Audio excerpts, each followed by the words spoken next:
Sama sa ubang bahin sa nasod, gi-rolled out sab sa Subo ang Uplift Program o Unified Package for Livelihood Industry Food o Transport sa DSWD.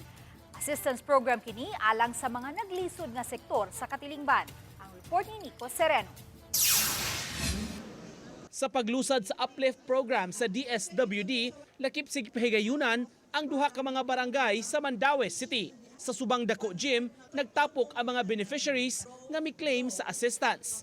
Nakadawat sa one-time subsidy nga 2,000 pesos ang mga beneficiaries sa 4-piece ug walang gutom program. Dungan sab niini ang pagmuntar sa mga accredited partners sa ahensya ug gipamaligya nga mga pagkaon aron adto pwede ma-redeem ang ilang nadawat.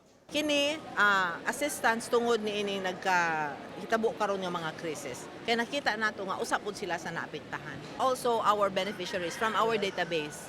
Perte gina kong kalipaya jud kay naagyo gi support nga 2,000.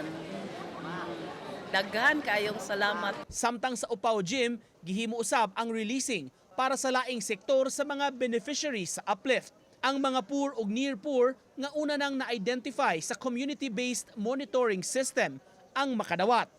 Alang sa ilang sektor, tag 2,000 pesos kada buwan ang ilang madawat hangtod Disyembre 2026. Sa initial releasing, cash una ang gihatag.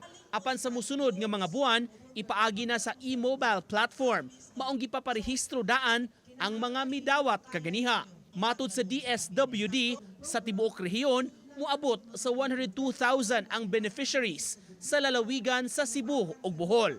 Pero karong adlaw sa kick-off, unom ka mga lugar una gihimo ang pag-apod-apod. Ang usa ka household wala lagi ko sa lista nganong wala man nga taga diri man ko karon sa Upaw, Mandaue City.